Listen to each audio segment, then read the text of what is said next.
जय हिंद दोस्तों।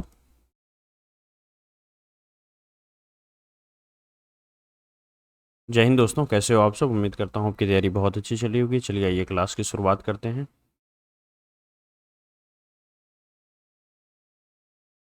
चलिए, good morning all of you. Good morning. फटाफट सभी लोग जुड़ते जाइए।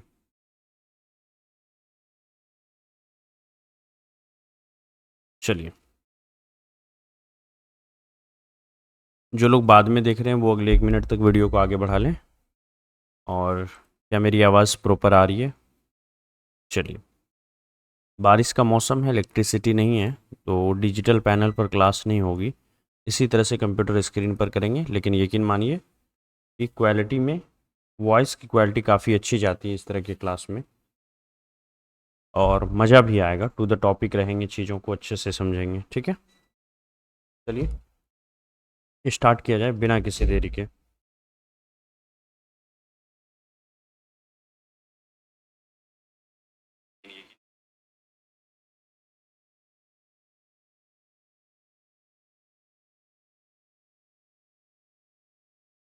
चलिए, देखिए, विकास की अवधारणा एवं इसका अधिगम से संबंध, इस चैप्टर की थ्योरी पढ़ रहे हैं। आगे बढ़ने से पहले एक चीज़ बता देंगे आपको, ये हमारी एप्लीकेशन है ड्रीम सेवक IAS, इसको डाउनलोड कर लीजिएगा इस ऐप को। और बिहार बीएड के लिए ये वाली बैच है जो 999 की आ रही है, अभी आपको 699 में आ जाए, ये अभी आपको 799 में आ जाएगी इंडिया कूपन कोड लगाते ही। और बंधन के मौके पर है ना, आपका और भी कुछ डिस्काउंट यहाँ पर हो जाएगा।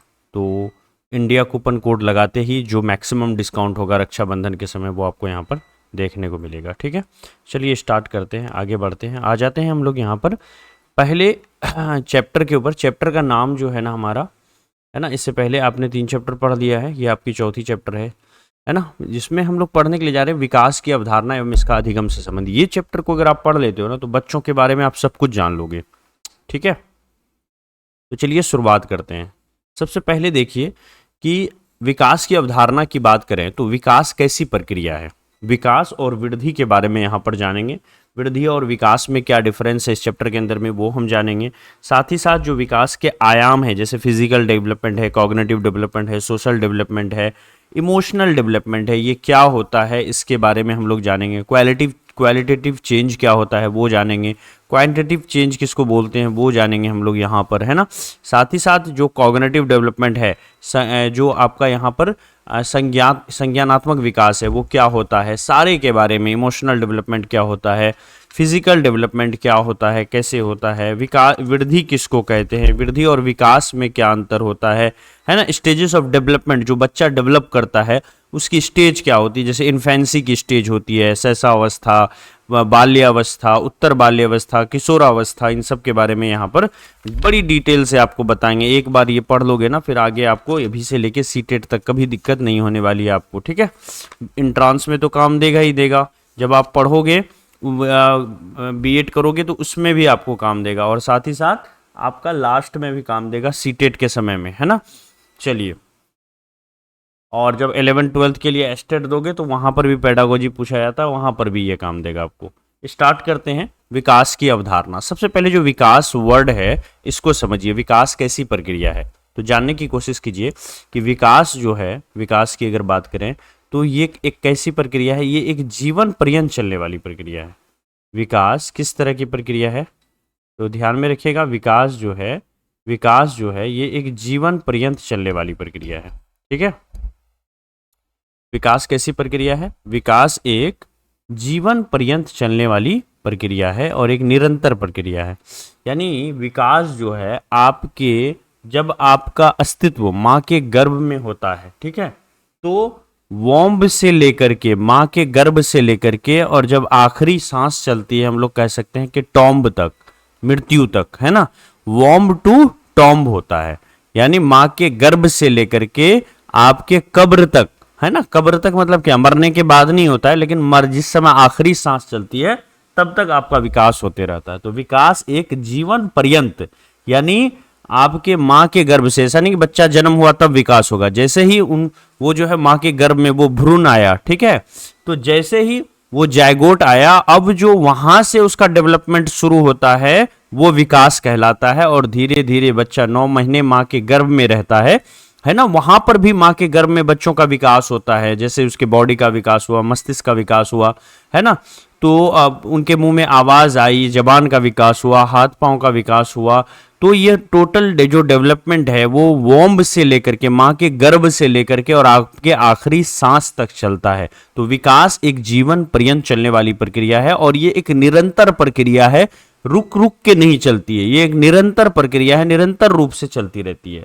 विकास की अगर प्रक्रिया को देखें तो बालकों में जो विकास है ना बच्चों के अंदर में, वो हमारा कई तरह के विकास होते हैं।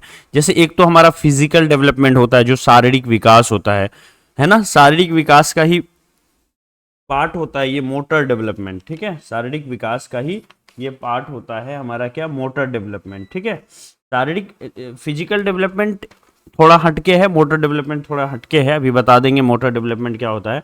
मोटर डेवलपमेंट में बेसिकली हम लोग स्पीड, एक्यूरेसी, है ना, इन सब चीज़ों को देखते हैं, समझ रहे हो ना। जो आपके दौड़ने की या चलने की जो स्पीड है, काम करने की जो एक्यूरेसी है ना, जो आपको अनुभव से या प्रशिक्षण से प्राप्त होता है, वो मोटर डेवलपमेंट के अंदर में आता है। तो एक फिजिकल डेवलपमेंट होता है, एक मोटर डेवलपमेंट होता है, एक आपका कॉग्निटिव डेवलपमेंट होता है, जिसको कहते हैं संज्ञानात्मक विकास। इसी को आप मस्तिष्क विकास भी कह सकते हो, मानसिक विकास भी इसको आप कह सकते हो। मानसिक विकास कहोगे तो जल्दी समझोगे आप कि मस्तिष्क का विकास होता है किसके अंदर में, संज्ञानात्मक विकास या कॉग्निटिव डेवलपमेंट के अंदर में। भाषागत विकास होता है, लैंग्वेज डेवलपमेंट होता है। सामाजिक विकास होता है, समाज के साथ रहना, उठना, बैठना बच्चा सीखता है। संवेगात्मक विकास होता है, यानी इमोशनल डेवलपमेंट होता है। तो विकास की प्रक्रिया में बालक जो है उनका physical development, motor development, cognitive development, language development, social development और इमोशनल डेवलपमेंट, ये सारे डेवलपमेंट जो है बच्चों के जुड़े होते हैं। और विकास जीवन पर्यंत चलने वाली प्रक्रिया है, वॉम्ब से लेकर के टॉम्ब तक, ठीक है।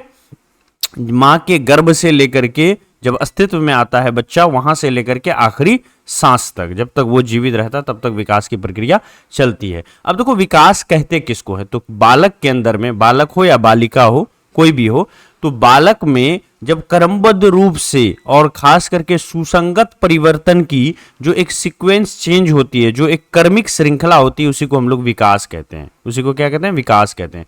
तो विकास को कैसे डिफाइन करेंगे, विकास एक क्रमबद्ध रूप से होने वाले सुसंगत परिवर्तन की कर्मिक श्रृंखला को विकास कहते हैं। बालक में क्रमबद्ध रूप से मतलब समझते हो, एक के बाद एक के बाद एक, ठीक है, तो क्रम में होना, ठीक है। तो बालक में क्रमबद्ध रूप से होने वाले सुसंगत परिवर्तन को, सु मतलब क्या, अच्छा, ठीक है, सुसंगत परिवर्तन को की जो कर्मिक श्रृंखला है उसी को हम लोग विकास कहते हैं। अरस्तु ने विकास को डिफाइन भी किया। अरस्तु ने कहा विकास के बारे में कि विकास एक आंतरिक एवं बाह्य कारणों से व्यक्ति में होने वाला परिवर्तन है, चाहे हमारे बॉडी के अंदर के वजह से हो या बाहरी वातावरण की वजह से हो, आंतरिक हो या बाह्य कारण हो, इनसे व्यक्ति के अंदर में जो भी परिवर्तन होता है उन सारे परिवर्तन को हम लोग विकास कह सकते हैं। तो आंतरिक, मनुष्य के आंतरिक एवं बाह्य कारणों से व्यक्ति में या मनुष्य में होने वाली जो परिवर्तन होता है उसी को हम लोग क्या कहते हैं, विकास कहते हैं, ठीक है। यहां तक क्लियर है। अब आते हैं विकास के अभिलक्षण को समझते हैं कि भैया विकास जिसको होगा उसके अंदर क्या क्या सिम्टम्स देखने को मिलेगा, है ना, क्या अभिलक्षण देखने को मिलेगा, क्या सिम्टम्स देखने को मिलता है। तो विकास, जो आपका विकास है, इसकी क्या खासियत है। तो देखो विकास जो है ना, ये एक जीवन पर्यंत चलने वाली प्रक्रिया है, ये बात तो हम लोग समझ गए। जब तक आपका सांस रहेगा तब तक आपका विकास होगा।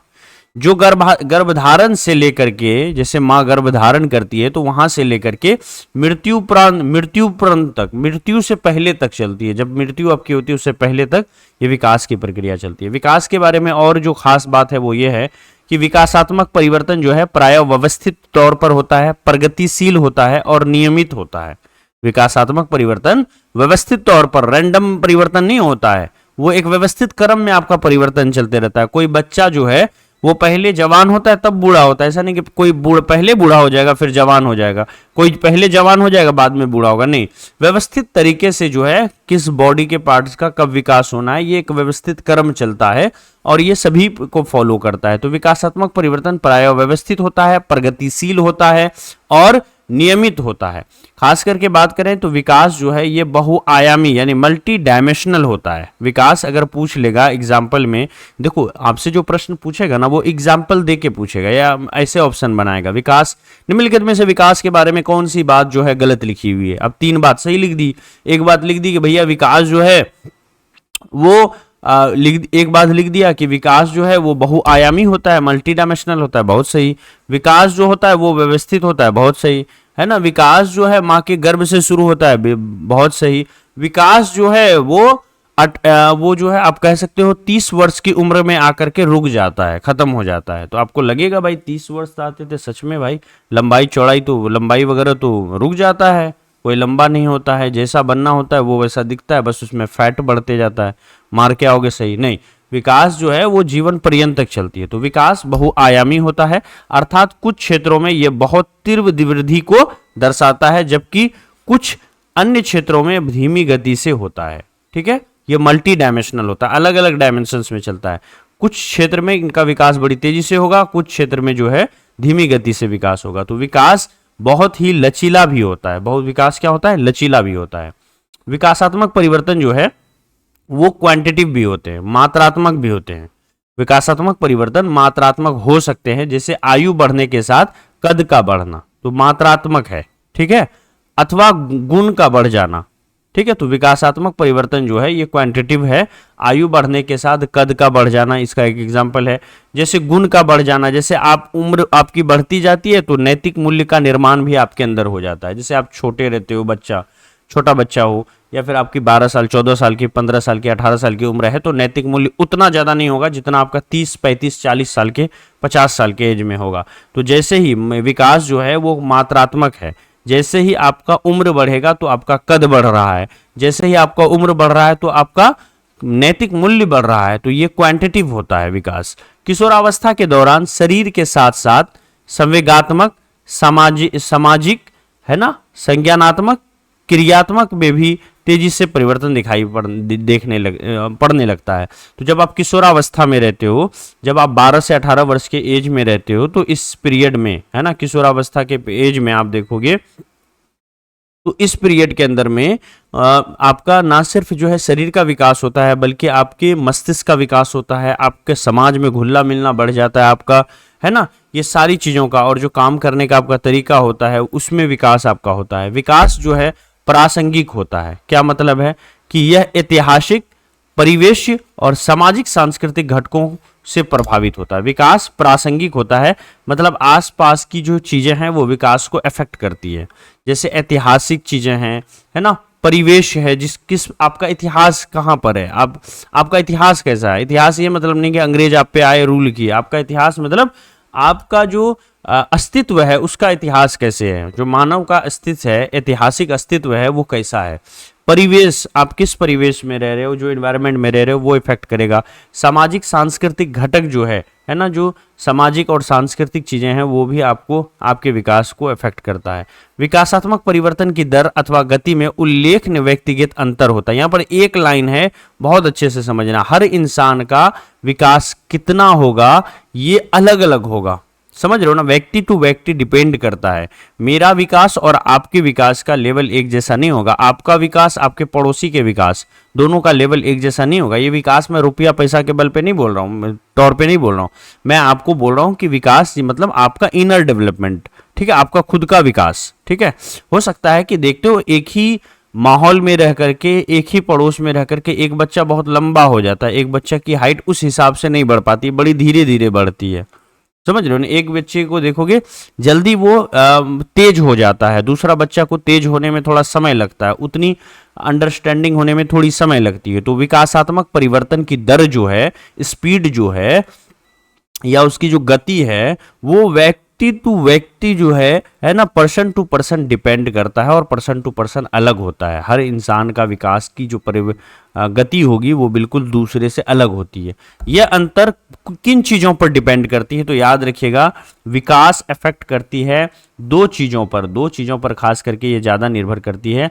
एक है आपका अनुवांशिक घटक, कि बच्चा का डीएनए कैसा है। ठीक है, माँ बाप के ऊपर डिपेंड करता है। दूसरा कि वो किस एनवायरनमेंट में रह रहा है। तो विकास को मेनली दो चीज इफेक्ट करता है, एक अनुवांशिक घटक और दूसरा परिवेश से प्रभाव।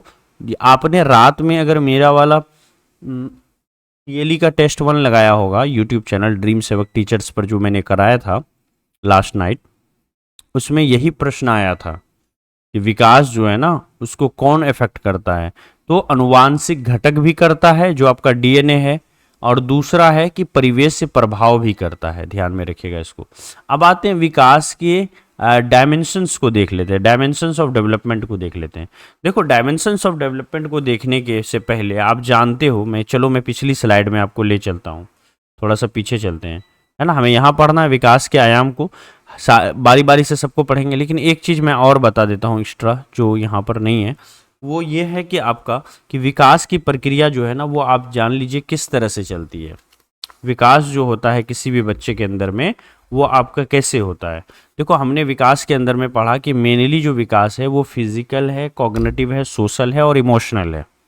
ठीक है, इसमें अब देखो यहाँ पर ये जो फिजिकल है, कॉग्निटिव है, सोशल है, इमोशनल है, तो सबसे पहले कौन सा विकास होता है बच्चे के अंदर में। सबसे पहला विकास अगर कोई पूछेगा तो फिजिकल होता है। दूसरा विकास जो यहाँ पर बच्चों के अंदर में होता है वो होता है कॉग्निटिव विकास, उसके मस्तिष्क का विकास होता है। फिर समाज के अंदर में सामाजिक तौर तरीका सीखता है। फिर उसके बाद उसके अंदर में इमोशनल डेवलपमेंट होता है। तो कभी भी पूछेगा कि विकास कैसा होता है तो पीसीएसई होता है, पीसीएसई होता है, physical cognitive social emotional. Physical cognitive social emotional यानी फिजिकल मतलब शारीरिक, संज्ञानात्मक और सामाजिक, और फिर उसके बाद संवेगात्मक। ठीक है, फिजिकल कॉग्निटिव सोशल डेवलपमेंट, पहले शारीरिक विकास होगा, फिर मस्तिष्क का विकास होता है बच्चे का। देखते हो बच्चा जो जैसे जन्म लेता है 6 महीने तक उसका मस्तिष्क का उतना तेजी से विकास नहीं होता जितना तेजी से उसका बॉडी का विकास होता है। ठीक है, पहले बच्चा को सुला दोगे सोए रहेगा, गर्दन तक हिलाने की ताकत नहीं रहती, फिर गर्दन में ताकत आ जाती है, फिर बच्चे के पांव हाथ फेंकना शुरू कर देता है, उसमें बहुत ज़्यादा, हालांकि जन्म से ही पांव हाथ फेंकता है लेकिन ज़्यादा पांव हाथ में जो ताकत बढ़ती जाती है। फिर आप देखोगे बच्चा बैठना शुरू करता है, चलना शुरू करता है। तो पहले जो है आपका फिजिकल डेवलपमेंट होता है, कॉग्निटिव संज्ञानात्मक विकास भी साथ साथ चलती है, लेकिन इसकी दर जो है फिजिकल के बाद होती है, फिर उसके बाद सोशल, फिर उसके बाद इमोशनल, इस तरह से चलता है। अब आते हैं हम लोग यहाँ पर विकास के आयाम को, डायमेंशंस ऑफ डेवलपमेंट को देख लेते हैं, बारी बारी से सबको पढ़ेंगे। सबसे पहला है शारीरिक विकास या फिजिकल डेवलपमेंट। देखो फिजिकल डेवलपमेंट या शारीरिक विकास की बात करें, है ना, तो इसके बारे में अगर हम बात करें तो शॉर्ट में अगर बताऊं कि शारीरिक विकास होता क्या है। ठीक है, तो शारीरिक विकास के ऊपर बालक का जो अनुवांशिक गुण है उसका डायरेक्ट प्रभाव देखा जाता है। जो आप बच्चे का डीएनए है बच्चे का, है ना, डीएनए जो बच्चे का है, जो उनके माता पिता खानदान से मिला है, उसके ऊपर जो है विकास डायरेक्ट इफेक्टिव होता है।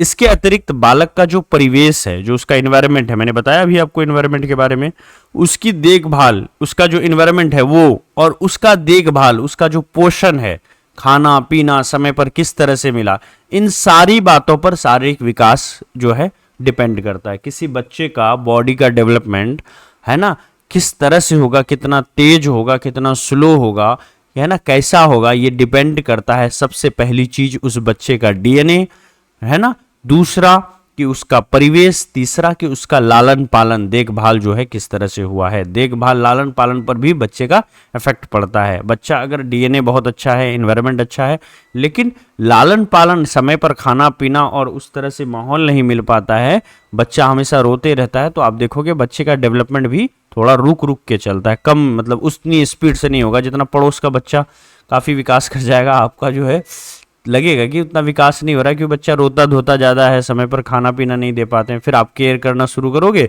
तो बच्चा फिर एकदम हरा होना शुरू हो जाएगा। ठीक है, चलो नेक्स्ट है हमारा बालक की वृद्धि एवं विकास के बारे में शिक्षकों को पर्याप्त जानकारी क्यों होनी चाहिए। देखो इसलिए जानकारी होना चाहिए, क्यों पढ़ाया जाना चाहिए टॉपिक को, कि बच्चे का विकास और वृद्धि के बारे में क्यों पढ़ाना चाहिए, क्योंकि बच्चों की जो रुचियां हैं, है ना, ताकि टीचर बच्चों की रुचियों को समझ सके, उनकी इच्छाओं को समझ सके। बच्चे, एक छोटा बच्चा का दृष्टिकोण कैसा होता है ना, नजरिया कैसा होता है, एवं एक तरफ से उसका पूर्ण व्यवहार शारीरिक वृद्धि एवं विकास पर ही निर्भर करता है। अगर शारीरिक वृद्धि और विकास अच्छा है तो पूर्ण व्यवहार बच्चे का अच्छा होगा, रुचि इच्छाएं अच्छा होगा। अगर कहीं ना कहीं वृद्धि डिस्टर्ब हो रही है, वृद्धि और विकास इफेक्टिव हो रहा है बच्चे का, है ना, तो कहीं ना कहीं उनकी इच्छाएं, रुचियां, दृष्टिकोण, सारी चीज़ें प्रभावित हो जाएगी, फिर बच्चा अच्छे से पढ़ नहीं पाएगा। इसलिए टीचर को इन सब चीज़ों की जानकारी दी जाती है। बच्चों की शारीरिक वृद्धि एवं विकास की बात करें, है ना, फिजिकल डेवलपमेंट की बात करें, तो वृद्धि एवं विकास के सामान्य ढांचे से परिचित होकर अध्यापक ये जान सकता है कि एक विशेष आयु स्तर के बच्चे में से क्या उम्मीद रखनी चाहिए। हमको ये पता ही नहीं कि छोटा बच्चा जो है 5 साल के बच्चा है, 7 साल का बच्चा है, 2 साल का बच्चा है ना, या फिर 14 साल का बच्चा है, तो उनमें क्या उम्मीदें हम रख सकते हैं। ये कैसे पता चलेगा? जब हम उनके फिजिकल डेवलपमेंट को समझेंगे। शारीरिक एवं जो शारीरिक वृद्धि है और विकास को जब तक टीचर अच्छे से नहीं जानेगा, तब तक उन बच्चों से आशा जो टीचर को है वो किस लेवल तक होना चाहिए वो भी टीचर नहीं समझ पाएगा। ठीक है, कभी कभी बहुत ज़्यादा उम्मीद लगाते हैं बच्चों से, है ना, अपनी नॉलेज के हिसाब से बच्चों को परखना शुरू करते हैं और बच्चे उस लेवल तक नहीं कर पाते हैं अगर उनका फिजिकल डेवलपमेंट उस तरह से रुक रुक के हो रहा है। क्योंकि फिजिकल डेवलपमेंट पर सीधा सीधा असर पड़ता है मानसिक विकास का। फिजिकल डेवलपमेंट प्रभावित होगा तो मानसिक विकास भी, है ना, बहुत प्रभावित हो जाता है। तो इसीलिए तो ये चीज़ें जानकारी जो है टीचर को होना जरूरी है। चलिए यहाँ से अगला टॉपिक है हमारा मानसिक विकास, लेकिन फिजिकल डेवलपमेंट में मैं अपनी तरफ से कुछ और चीज़ें आपको बताना चाहता हूँ। ठीक है, मैं शॉर्ट नोट्स यहाँ पर लेकर के आपको बता देता हूँ, समझने का प्रयास कीजिएगा। ठीक है,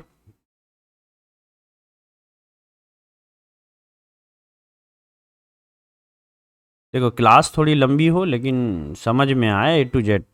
ये चैप्टर सीटेट में फिर नहीं पढ़ना पड़ेगा, इस तरह से आपको मैं पढ़ा रहा हूँ यहाँ पर। ठीक है, अब देखो फिजिकल डेवलपमेंट के अंदर में, जैसे यहाँ पर बात हम कर रहे थे मानसिक विकास का, तो फिजिकल डेवलपमेंट के अंदर में क्या क्या आ सकता है, फिजिकल डेवलपमेंट में क्या क्या आता है। देखो एक तो जैसे आपका हाइट का बढ़ जाना आ जाता है, हाइट का बढ़ जाना ये फिजिकल डेवलपमेंट के अंदर में आता है।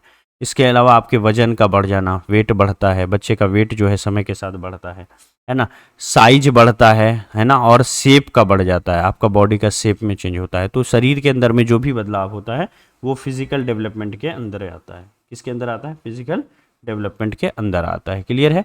तो ये था फिजिकल डेवलपमेंट के बारे में। अब आते हैं हम लोग इससे आगे, वो है आपका मानसिक विकास या फिर मेंटल डेवलपमेंट। ठीक है, मानसिक विकास को मेंटल डेवलपमेंट ना लिखिए, इसको डाटा ऑपरेटर ने थोड़ा गलती किया है, इसको यहाँ पर लिखना है कॉग्निटिव, है ना। ठीक है, मानसिक विकास या मेंटल डेवलपमेंट जो है, इसका पहला जो आयाम है वो है आपका संज्ञानात्मक या फिर मानसिक विकास। ठीक है, डायरेक्ट यही टॉपिक है हमारा, संज्ञानात्मक और मानसिक विकास। चलिए,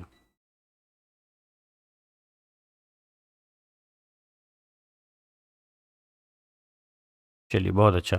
संज्ञानात्मक या फिर मानसिक विकास जो है ये क्या होता है, समझने का प्रयास कीजिएगा। देखिए, इससे संज्ञानात्मक या मानसिक विकास से तात्पर्य जो है किस बात की है। देखिएगा, संज्ञानात्मक या मानसिक विकास सीधा सीधा जैसे आपको पढ़ के ही समझने में आ रहा है, तो इससे तात्पर्य यह है कि बालक जो है ना, जो बच्चा है ना, बच्चा, उस बालक की उन सभी मानसिक योग्यताओं और क्षमताओं में वृद्धि और विकास से है जिनके परिणाम स्वरूप विभिन्न प्रकार की समस्याओं को सुलझाने में अपनी मानसिक शक्तियों का पर्याप्त उपयोग कर सकता है। यानी उन बच्चों के सामने जो भी समस्याएं आ रही है, समाज के अंदर में जो भी समस्याएं बच्चों के सामने आएंगी भविष्य में, वो अपने मस्तिष्क के इस्तेमाल करके उस समस्याओं को सॉल्व कर सके। तो वो जो मस्तिष्क का इस्तेमाल करेगा, है ना, उन सभी योग्यताओं की, मस्तिष्क की उन सभी योग्यताओं और क्षमताओं में वृद्धि और विकास जो है, यही आपका कॉग्निटिव डेवलपमेंट कहलाता है। जैसे कि कल्पना करना, जैसे बच्चा जो है इमेजिन कर लेता है, कोई चीज़ को याद करता है, ये सब कॉग्निटिव डेवलपमेंट से ही संभव हो पाता है। विचार करना, है ना, निरीक्षण करना, कोई चीज़ का जांच करना, जैसे मैथमेटिक्स बनाता है, कॉग्निटिव डेवलपमेंट का इस्तेमाल करता है बच्चा। समस्या समाधान करना, कोई समस्या है उसका समाधान करना है। ठीक है, जैसे नल से पानी चू रहा है तो क्यों चू रहा है ना, उसको पन्नी प्लास्टिक वगैरह डाल करके नल को टाइट कर देता है तो पानी चूना बंद हो जाता है। ये क्या है? कॉग्निटिव डेवलपमेंट है। निर्णय लेना, है ना, निर्णय लेना कि पहले क्या करेगा बच्चा, इस पेज में लिखेगा या उस पेज में लिखेगा, इस पेज में ही क्यों लिखेगा। ठीक है, निर्णय लेना इत्यादि की जो योग्यता होती है ये संज्ञानात्मक विकास के फलस्वरूप ही विकसित होती है। तो कोई चीज़ का इमेजिनेशन करना, स्मरण करना, विचार करना, निरीक्षण करना, समस्या समाधान करना, निर्णय लेना, ये सब के सब जो है कॉग्निटिव डेवलपमेंट के अंदर में आते हैं। किसके अंदर आते हैं? कॉग्निटिव डेवलपमेंट के अंदर आते हैं। एक चीज़ देख ध्यान में रखिएगा, कॉग्निटिव डेवलपमेंट के अंदर में है ना, ये सारी चीज़ें बता दिया है। सोचना, तर्क करना, कल्पना करना, मेमोरी, भाषा विकास, ये सब भी कॉग्निटिव डेवलपमेंट, जो आपका लैंग्वेज का डेवलपमेंट है वो भी कॉग्निटिव डेवलपमेंट के अंदर ही आता है। देखो, जन्म के समय बालक में इस प्रकार की योग्यता का जो है अभाव होता है। कॉग्निटिव डेवलपमेंट, बच्चा का माइंड उतना विकसित थोड़ी होता है। छोटा बच्चा को ये भी नहीं पता होता है हमारी मम्मी कौन है। छोटा बच्चा, बिल्कुल 1 महीने, 2 महीने, 3 महीने का बच्चा जो है, उसको उसकी माँ कहीं चली भी जाए तो फर्क नहीं पड़ता है ना। अगर वो डब्बे वाला दूध पी रहा है या गाय का दूध पी रहा है तो आप उसको पिलाते रहो, समय समय पर खाना दो, उसको खिलाते रहो, है ना, थोड़ा सा खेलना धूपना उसके साथ करो, है ना, बातचीत करते रहो, तो वो बच्चा रह लेगा, आपका भर भर दिन रह जाएगा, पूरा पूरा दिन रह जाएगा। तो जन्म के समय बालक में इस प्रकार की योग्यता का अभाव होता है। धीरे धीरे जैसे जैसे आयु बढ़ता है उसका मस्तिष्क का विकास जो है होना शुरू हो जाता है, उनसे मानसिक विकास की जो गति है वो बढ़ती जाती है। विभिन्न अवस्थाओं और आयु स्तर पर बच्चे की मानसिक वृद्धि और विकास को ध्यान में रखते हुए उपयुक्त जो पाठ्य पुस्तकें तैयार करने में भी इससे सहायता मिल सकती है। बात समझ में आ रही है? कहता है कि विभिन्न अवस्थाओं और वायु स्तर पर बच्चों की मानसिक वृद्धि और विकास को ध्यान में रखते हुए जो पाठ्य पुस्तक है बच्चों के लिए, है ना, जैसे किस क्लास के बच्चों को कौन सी किताब दी जाए, किस क्लास के बच्चों को कौन सी किताब दी जाए, 1 क्लास के बच्चों में क्या मटेरियल होना चाहिए, 6 क्लास के बच्चों में क्या मटेरियल होना चाहिए, ये हम उनके मानसिक विकास को समझे बिना तय नहीं कर सकते हैं। तो जब भी किताबें तैयार की जाती है, जैसे एनसीईआरटी बुक्स तैयार करती है तो स्टैंडर्ड तैयार करती है किस क्लास के बच्चे को क्या सिखाया जाए, ठीक है, क्या सिखाया जाए, ये सब कुछ जो है मानसिक विकास को समझने के बाद ही किया जाता है। अब आते हैं हम लोग यहाँ पर सांवेगिक विकास, ठीक है। चलिए, विकास के बारे में एक चीज और ध्यान में रख लीजिएगा जो मैं यहाँ पर आपको बताना चाहता हूँ, वो ये है कि विकास के अंदर में याद रखिएगा जो हमारा ब्रेन है ना, हमारा ब्रेन जो है इसका विकास जो होता है वो कुछ इस तरह से होता है कि हमारा ब्रेन में 2 पार्ट होता है। एक होता है लेफ्ट ब्रेन और दूसरा होता है राइट ब्रेन। क्या होता है? राइट ब्रेन, लेफ्ट ब्रेन और राइट ब्रेन। तो ध्यान में रखिएगा जो लेफ्ट ब्रेन ये आपकी लॉजिकल चीजें सोचती है, लॉजिकल होता है। ये कैसा होता है? लॉजिकल इन नेचर होता है। जैसे आप साइंस पढ़ते हो, है ना, मैथ सीखते हो तो यही स्टोर होती है, यही भाग काम करता है। लैंग्वेज सीखते हो, है ना, भाषा वगैरह सीखते हो तो यही भाग आपका काम करता है। वहीं पर जो राइट ब्रेन की बात करें तो जैसे आप किसी चीज़ को, जैसे आप म्यूजिक सीखते हो, है ना, क्रिएटिव चीज़ें अगर करते हो, जैसे आप ड्राइंग करते हो, डांसिंग करते हो, ये सब के सब जो है इसी पार्ट के अंदर में, राइट ब्रेन के अंदर में आता है। तो राइट ब्रेन जो होता है ये थोड़ा क्रिएटिव होता है। क्या होता है?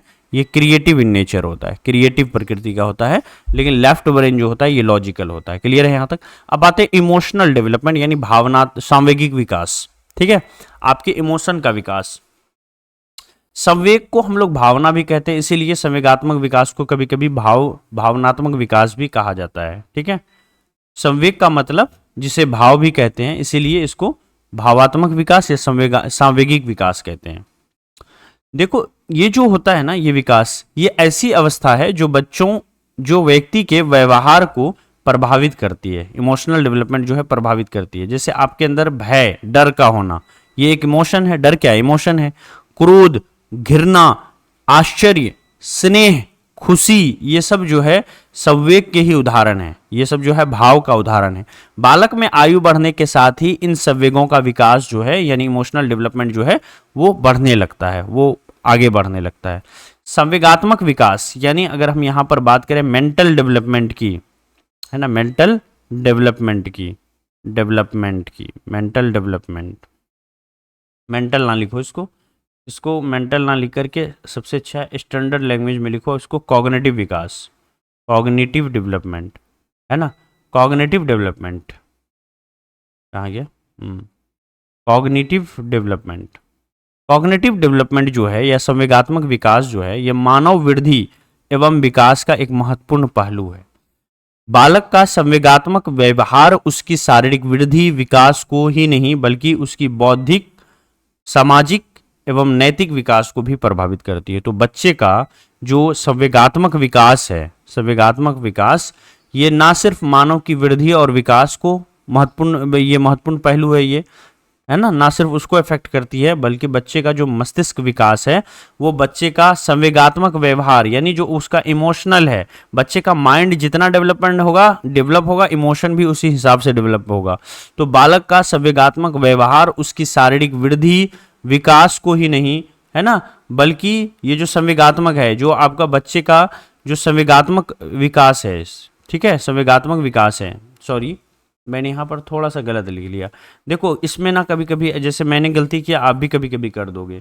देखो यहाँ पर है आपका संवेगात्मक विकास और एक होता है संज्ञानात्मक विकास। जब संज्ञानात्मक लिखा रहे, संज्ञानात्मक, तब होगा आपका कॉग्निटिव डेवलपमेंट। तो यहाँ पर आपका क्या है, संवेगात्मक विकास है, तो हम लोग यहाँ पर इमोशनल डेवलपमेंट की बात कर रहे हैं। तो इमोशनल डेवलपमेंट जो है मानव वृद्धि एवं विकास का एक महत्वपूर्ण पहलू होता है। बालक का जो इमोशनल डेवलपमेंट होता है वो उसकी शारीरिक वृद्धि विकास को ही नहीं बल्कि बौद्धिक, सामाजिक एवं नैतिक विकास को भी प्रभावित करती है। बालक के संतुलित विकास में उसके जो इमोशनल डेवलपमेंट है, संवेगात्मक विकास है, उसकी एक अहम भूमिका होती है संतुलित विकास करने के लिए। बालक के संवेगात्मक विकास पर पारिवारिक वातावरण भी बहुत प्रभाव डालती है। अगर परिवार का वातावरण अच्छा नहीं होगा, घर का माहौल अच्छा नहीं होगा, तो आपके इमोशंस जो है ना वो काफ़ी उसमें काफ़ी उबाल आएगा। कभी बहुत अच्छा फील करोगे, कभी बहुत ख़राब फील करोगे। इससे आपका शरीर का विकास और मस्तिष्क का विकास भी प्रभावित होगा। तो विद्यालय के परिवेश और क्रियाकलापों को उचित प्रकार से संगठित करके, है ना, जो टीचर है वो बच्चे का संवेगात्मक विकास में भरपूर योगदान दे सकता है। इमोशनल डेवलपमेंट को टीचर जो है वो बढ़ा सकता है, अच्छा कर सकता है। नेक्स्ट है मोटर डेवलपमेंट। देखो मोटर डेवलपमेंट के अंदर में क्या होता है, मोटर डेवलपमेंट के अंदर में व्यक्ति का जो है ना, व्यक्ति की कार्य करने की जो शक्ति होती है, क्षमता होता है और उसकी जो योग्यता होता है उसका विकास होता है। किसी काम को कितनी ताकत के साथ, कितने अच्छे से, कितनी एबिलिटी के साथ जो है आप कर सकते हो, ये आपका मोटर डेवलपमेंट के अंतर्गत आता है। मोटर डेवलपमेंट की बात करें, इस प्रकार के विकास में मांसपेशी और तंत्रिकाओं का जो है गतिविधि, इसका संयोजन की आवश्यकता होती है। तो अगर आपका मोटर डेवलपमेंट अच्छा होगा, क्रियात्मक विकास अच्छा होगा, तो आपकी जो मैसेज भेजने की जो कैपेसिटी है आपके माइंड का और आपका मसल्स दोनों के बीच ना बातचीत जो होगा ना वो बहुत अच्छे तरीके से होगा, संवाद अच्छे से होगा, तो कोई भी काम को आप बहुत अच्छे से कर पाओगे। जैसे देखते हैं कोई बच्चा बार बार कांच का गिलास पकड़ता है, कोई चीज़ पकड़ता है, बार बार वो धस धस गिरता है, कभी चीज़ों को गिराता है, कब चलते चलते खुद गिरता है, लोटपोट होते रहता है, कभी यहाँ गिरा कभी वहाँ गिरा। तो उसका तंत्रिका और मांसपेशी दोनों का जो है ना, दोनों का जो संयम है, जो संयोजन है, वो अच्छे से नहीं हो पाता है, इसीलिए ऐसा होता है। तो क्रियात्मक विकास मोटर डेवलपमेंट के अंदर में मांसपेशी और तंत्रिका तंत्र की गतिविधि के संयोजन की आवश्यकता होती है। जैसे आपको चलना है ना, बैठना है, दौड़ना है, ये सब जो है आपका किसके अंदर में आएगा, ये आपका मोटर डेवलपमेंट के अंदर में आएगा। उम्र बढ़ने के साथ ही, है ना, उसमें इस तरह की योग्यताओं का भी विकास होने लगता है। जैसे बच्चा का उम्र बढ़ेगा तो उसके अंदर में मोटर डेवलपमेंट बढ़ने लगता है। अगर किसी बच्चे का मोटर डेवलपमेंट नहीं होगा तो वो अब अच्छे से कोई काम को कर नहीं पाएगा, तो इससे उसको आत्मविश्वास भी नहीं होगा। तो आत्मविश्वास होने के लिए, है ना, ये मोटर डेवलपमेंट होना बहुत जरूरी है। इसी ज्ञान के आधार पर ही वह बालक में विभिन्न कौशलों का विकास करवाने में सहायक हो सकता है। जिन बालकों में क्रियात्मक विकास, है ना, मोटर डेवलपमेंट सामान्य से कम हो जाता है, उनके समायोजन एवं विकास हेतु विशेष कार्य करने की आवश्यकता होती है। जिन बच्चों के अंदर में यानी काम करने की जो एबिलिटी है वो कम होती है ना, क्रियात्मक विकास कम होगा, मोटर डेवलपमेंट अगर इफेक्टिव होगा, बुरी तरह से प्रभावित हो जाएगा मोटर डेवलपमेंट किसी बच्चे के अंदर में, तो वो समाज में कैसे उनका, फिर वो देखोगे वो नॉर्मल नहीं लगेगा आपको, ठीक है, कहेंगे ना ये थोड़ा सा पागल टाइप से है, मतलब किसी काम को अच्छे से नहीं कर पाता है, थोड़ा माइंड से स्लो है, ऐसा कुछ बोलते हैं ना हम लोग। तो होता क्या है कि जो क्रियात्मक विकास जिसका इफेक्टिव होता है, समझ रहे हैं ना, तो कम होता है क्रियात्मक विकास, तो उसका समायोजन करने में समाज में और उस व्यक्ति का विकास हो सके इसके लिए अलग से आवश्यकता करने की जरूरत पड़ जाती है। ठीक है, अब देखिए यहाँ पर एक दो चीज़ें आपको समझा देता हूँ मोटर डेवलपमेंट के अंदर में, क्रियात्मक विकास के अंदर में। क्रियात्मक विकास की अगर बात करें तो क्रियात्मक विकास जो है, एक सेकेंड यहाँ पर, क्रियात्मक विकास की अगर बात करें तो आपको देखिए यहाँ पर क्रियात्मक विकास अलग अलग तरह का होता है। ठीक है, मैं सारा बता देता हूँ। क्रियात्मक विकास की बात करें तो क्रियात्मक विकास यहाँ पर मेनली दो तरह का होता है। ठीक है, जो मोटर डेवलपमेंट है, मोटर डेवलपमेंट, ये आपका हिंदी तो मैंने लिख ही दिया है, ये दो तरह का मेनली होता है, दो तरह का। एक वाला जो होता है इसको बोलते हैं gross motor development, gross motor development, motor development, development, समझ में आ रहा है। और दूसरा वाला जो होता है इसको बोलते हैं fine motor development, fine motor development, motor development. ये बेसिकली आपका मस्तिष्क और मसल का जो है ना काम करने का, दोनों कितना अच्छे से बात करता है, कितना अच्छे से काम करता है मिलजुल के, उस पर डिपेंड करता है। ग्रोस मोटर के अंदर में ना, जैसा नाम से ही पता चल रहा है, इसको बोलते हैं स्थूल गतिक कौशल। क्या बोलते हैं इसको, हिंदी में भी लिख लीजिए, स्थूल, स्थूल गतिक कौशल। ठीक है, स्थूल गतिक कौशल, ग्रोस मोटर डेवलपमेंट को बता देता हूँ दोनों चीज़ें क्या है। फिर फाइन मोटर डेवलपमेंट को बोलते हैं सूक्ष्म, सूक्ष्म गतिक कौशल। ठीक है, सूक्ष्म गतिक कौशल कहा जाता है। समझिएगा दोनों चीज़ें क्या है। ठीक है, दोनों में क्या डिफरेंस है। देखिए, दोनों की बात करें ग्रोस मोटर डेवलपमेंट के अंदर में, इसमें आपको बड़ी मसल का इस्तेमाल होता है, बड़ी मसल का, बड़ी मसल का। ठीक है, बड़ी बड़ी मसल का जो है इस्तेमाल इसके अंदर में किया जाता है। इसके अंदर में बड़ी मसल का इस्तेमाल खूब ज़्यादा होता है। जैसे अगर आप बात करें, जैसे आपको दौड़ना है। ठीक है, जैसे आप क्या कर रहे हो, दौड़ रहे हो।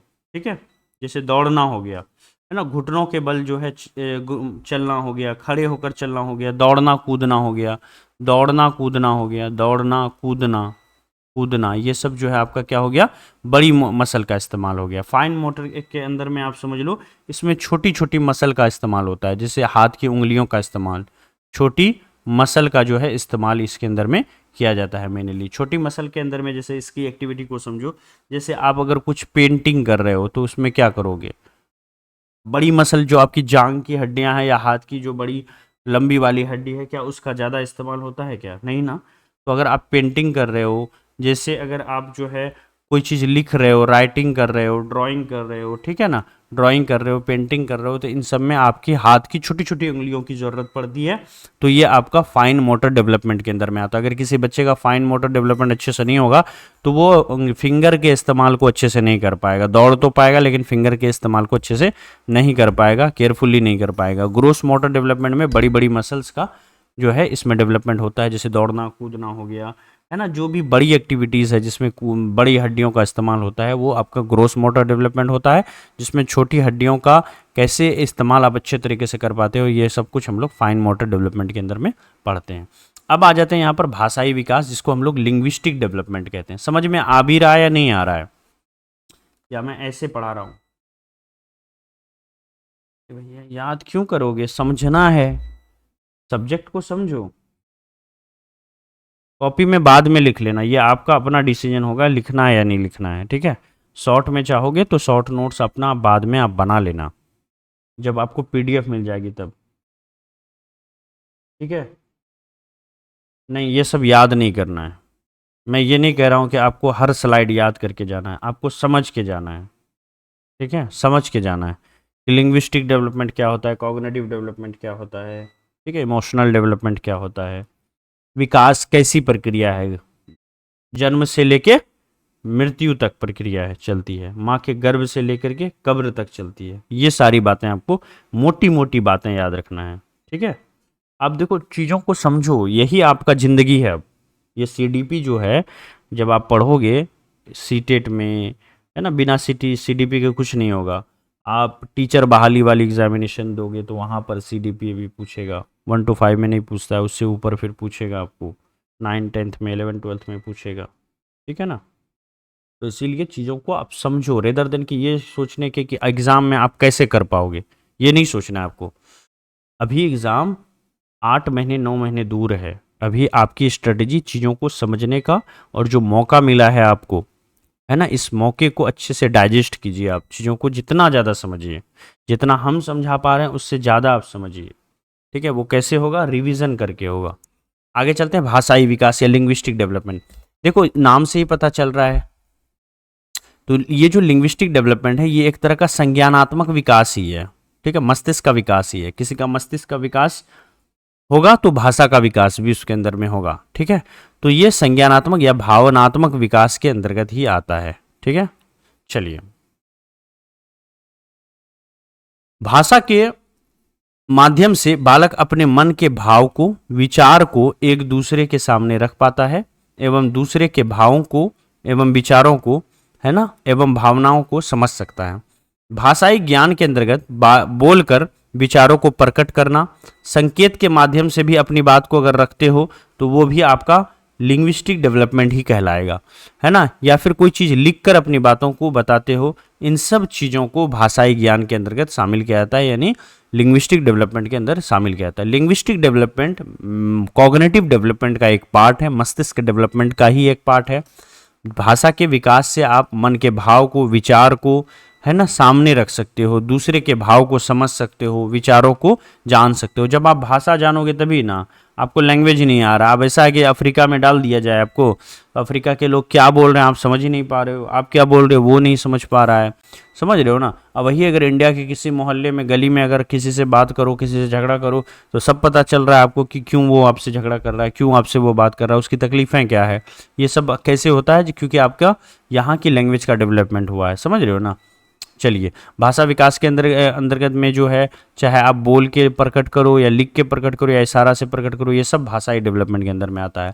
देखो, बालक 6 माह से 1 वर्ष के बीच में कुछ शब्दों को समझने एवं बोलने लगता है। छोटा जब बच्चा होता है ना, वो 6 महीने तक तो कुछ नहीं समझेगा, 6 माह से 1 वर्ष के बीच में वो कुछ कुछ शब्दों को बोलने लगता है और समझना शुरू कर देता है। 3 वर्ष की आयु में वह कुछ छोटे वाक्यों को बोलने लगता है। 3 साल का बच्चा होगा तो छोटे छोटे वाक्यों को बोलने लगेगा, 2, 3, 4 वाक्य को एक साथ बोलने लगेगा, ठीक है। 15 से 16 वर्ष के बीच जो है काफ़ी शब्दों की समझ विकसित हो जाती है, स्टैंडर्ड जो है उसको पूरी चीज़ें जो है लगभग में समझ में आने लगती है। तो भाषाई विकास का एक क्रम है ना, क्रम जो है एक कर्मिक विकास है। भाषाई विकास का क्रम एक जो है कर्मिक विकास है, जो एज के साथ चलता है, एज के साथ चलता है, एज के हिसाब से चलता है। इसके माध्यम से कौशल में वृद्धि हो सकती है। लैंग्वेज अगर सीखोगे तो आपके अंदर स्किल का भी डेवलपमेंट हो सकता है, ठीक है। यहाँ तक समझ में आ गई भाषाई विकास के अंदर में कोई दिक्कत?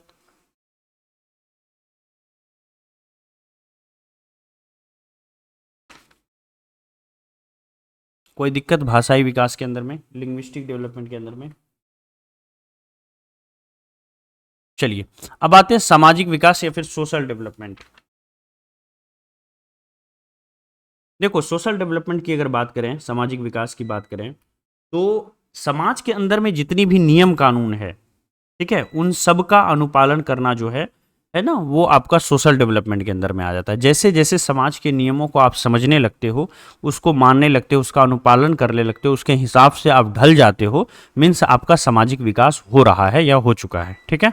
तो इसका शाब्दिक अर्थ होता है समाज के अंतर्गत रहकर विभिन्न पहलुओं को सीखना, ठीक है। समाज क्या है, कैसा है, समाज में किस तरह से रहना चाहिए, तो समाज के अंदर रह करके विभिन्न पहलुओं को सीखना जो है सामाजिक विकास कहलाता है। बालक के विकास की पहली जो पाठशाला होता है उसका परिवार होता है। ये बहुत इंपॉर्टेंट लाइन है, सीटेट के अंदर में करीब कई बार दोहराया हुआ लाइन है, कई बार दोहराया हुआ लाइन है। हर साल लगभग एक प्रश्न इस पर पूछा ही जाता है कि बच्चे का पहला स्कूल कौन होता है। प्राइमरी जो पाठशाला होता है, प्रथम पाठशाला, वो उसका खुद का परिवार होता है, ध्यान में रखिएगा। पहली पाठशाला उसका परिवार होता है, दूसरी पाठशाला समाज होता है, ठीक है। तो बालक के विकास की पहली पाठशाला परिवार और दूसरा जो है समाज होता है। सामाजिक विकास के माध्यम से बालकों का जो जुड़ाव है वो काफ़ी बड़े लेवल पर होता है। जैसे परिवार में सिर्फ 4-5 लोगों की बात सुनता है, लेकिन अगर समाज से कनेक्ट होता है, समाज में घुलना मिलना शुरू करता है, बाहर जाना शुरू करता है, गांव में या फिर जिस समाज में वो रह रहा है, लोगों से इंटरेक्ट करता है, घूमता फिरता है, चीज़ों को ऑब्जर्व करता है, तो इसकी जो सामाजिक विकास है ना, सामाजिक विकास के माध्यम से बालक का जुड़ाव जो है, कनेक्टिविटी जो है, वो काफ़ी लार्ज लेवल पर होता है। संबंधों के दायरे में वृद्धि अर्थात माता पिता एवं भाई बहन के अतिरिक्त दोस्त मित्र से भी जुड़ना वो शुरू हो जाता है। सामाजिक विकास होगा तो ताऊ, चचा, है ना, भाई, दोस्त, लंगोटिया यार, ठीक है, ये सारी चीज़ें वो करना शुरू करेगा। ठीक है, तो फैमिली के बाहर भी, है ना, गांव गांव में, दूर दराज में, इस जिले से उस जिला, है ना, इस राज्य से उस राज्य, वो मित्र बनाएगा, दोस्त बनाएगा, उनका जुड़ाव होगा, कनेक्टिविटी होगा, लोग पहचानेंगे, समझ रहे हो ना। ये सारी चीज़ें जो है आपका सामाजिक विकास के अंतर्गत ही होता है। सामाजिक विकास के माध्यम से बालक में सांस्कृतिक विकास होता है। जब आप समाज के नियम को समझोगे, समाज की चीज़ों को समझोगे, तभी तो उस समाज की संस्कृति को आप एडॉप्ट करोगे। तो सामाजिक विकास अगर हो रहा है तो सांस्कृतिक विकास भी होगा, धार्मिक विकास भी होगा। अगर समाज के नियमों को मानेगा, समाज के हिसाब से चलेगा, समाज की ज़रूरतों के हिसाब से ज़रूरतों को पूरा करेगा, तो धार्मिक तौर पर भी वो बच्चा अच्छा होगा। सामुदायिक विकास जो है, ये सारी चीज़ें जो है भावनाएं उत्पन्न होती है। तो सामाजिक विकास के माध्यम से सांस्कृतिक, धार्मिक और सामुदायिक, समुदाय के प्रति जो विकास होता है, समुदाय के नियम कानून जो है ना, रीति रिवाज हैं, वो सारी चीज़ें वो मानना शुरू करेगा। तो बालकों के मन में आत्मसम्मान, स्वाभिमान और विचारधारा का जन्म जो है वो आपका सामाजिक विकास से ही होता है। एक शिक्षित समाज में ही, है ना, व्यक्ति का उत्तम विकास संभव हो पाता है। एक व्यक्ति का उत्तम विकास जो है ना, किसी भी व्यक्ति का, है ना, मैक्सिमम सोशल डेवलपमेंट जो होगा, है ना, उत्तम विकास जो होगा, वो एक शिक्षित समाज में ही संभव हो पाता है। समाज जितना परिपक्व होगा, शिक्षित होगा, बच्चे का विकास उतना ही अच्छा होगा। ठीक है, चलते हैं, नेक्स्ट टॉपिक है हमारा ग्रोथ। हमने सामाजिक विकास को समझ लिया, अब हम ग्रोथ को समझते हैं। और सामाजिकरण की जो प्रक्रिया है ना, यहाँ पर एक मैं और अपने साइड से बता देता हूँ, नोट में याद रखिएगा।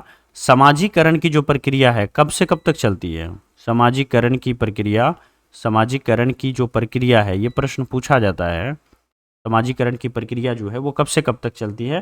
तो याद रखिएगा, इन्फेंसी टू डेथ, यानी इन्फेंसी टू डेथ, जब बच्चा जन्म लेता है ना, उसके बाद से लेके मृत्यु तक चलता है ये। ठीक है, चलिए अब आते हैं यहाँ पर वृद्धि के ऊपर। वृद्धि किसको कहते हैं, फिर दोनों में अंतर भी हम यहाँ पर समझेंगे कि वृद्धि क्या होता है। देखो, वृद्धि की अगर बात करें तो वृद्धि का मतलब होता है शारीरिक संरचना में विकास। जो आपका फिजिकल चीज है, जो दिखाई देता है ना, जो आपका बॉडी है, उसमें उसकी संरचना का विकास। वृद्धि का मतलब होता है बालकों की शारीरिक संरचना का विकास। बालक हो या बालिका हो, कोई भी हो, यहाँ पर बालक ही लिया जाता है मेनली।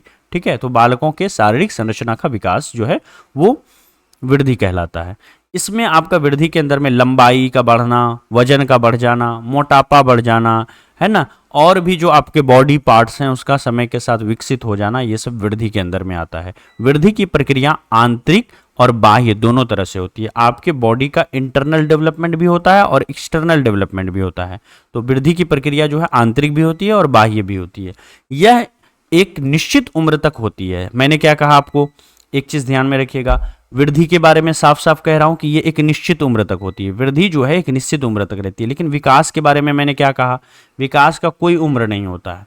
विकास माँ के गर्भ से लेकर के शुरू होती है वहां से, और फिर आखिरी सांस तक चलती है। मैंने विकास के बारे में कहा था कि विकास क्या होता है, विकास जो है वॉम्ब टू टॉम्ब चलता है। विकास कैसा चलता है, वॉम्ब से लेकर के टॉम्ब तक, है ना, माँ के गर्भ से लेकर के और कब्र तक चलता है, यानी आखिरी सांस तक चलता है।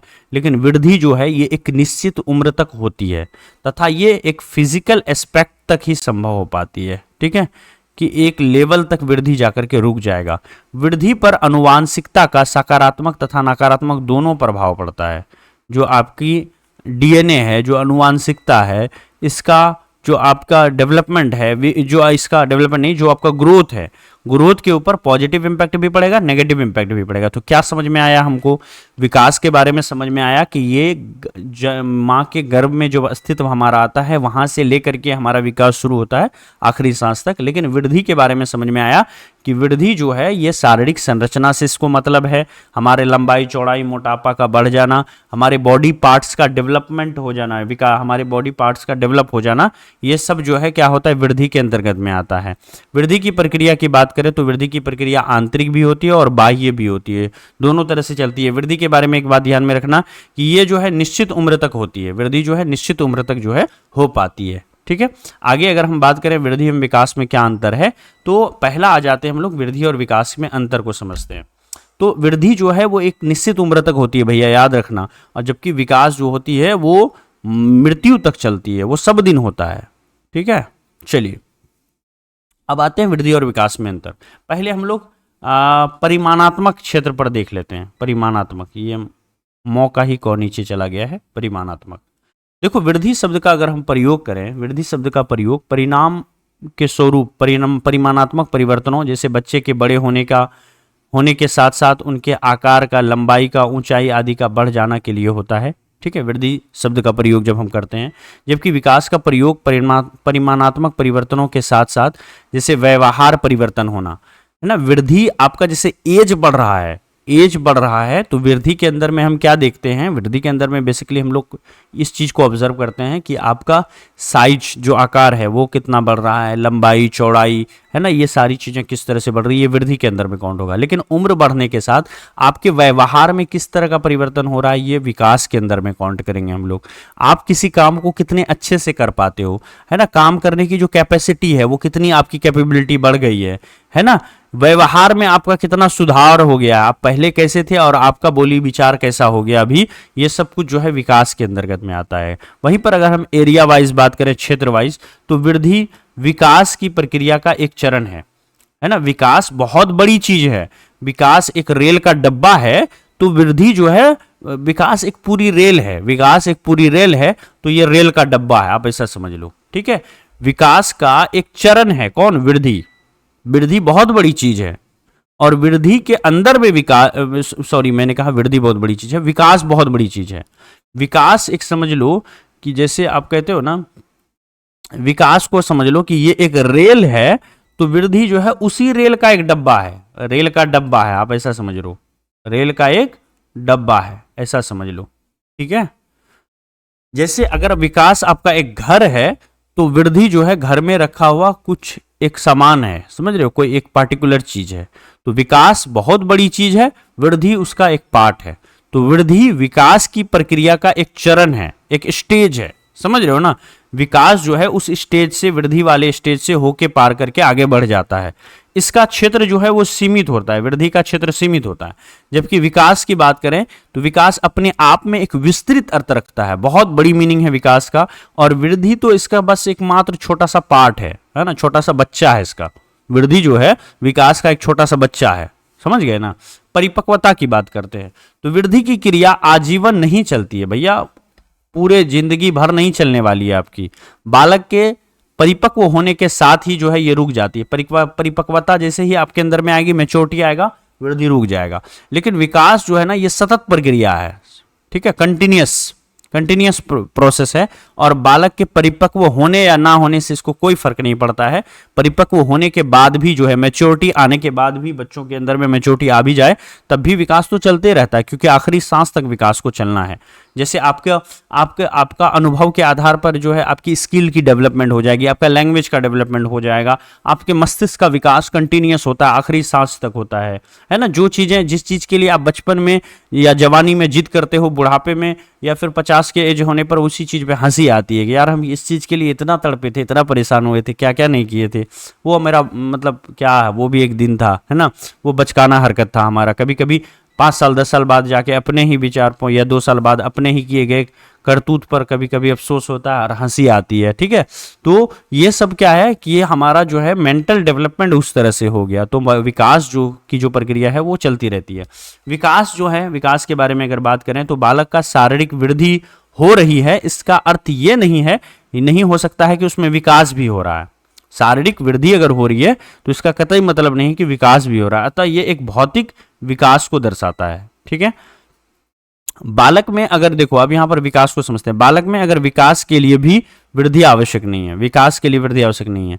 जरूरी नहीं है कि आपका वृद्धि होगा तभी विकास होगा। अतः यह गुणात्मक को दर्शाता है, गुणात्मक विकास को दर्शाता है। ठीक है, ये वृद्धि जो है ये भौतिक विकास को दर्शाता है, भौतिक विकास को दर्शाता है वृद्धि। ठीक है, और जबकि विकास जो है ये गुणात्मक विकास को दर्शाता है। विकास होने के लिए वृद्धि होना आवश्यक नहीं है, और बालक का शारीरिक वृद्धि हो रहा है, इससे कतई मतलब ये नहीं है कि उसका विकास हो रहा है। दोनों अलग अलग चीजें हैं।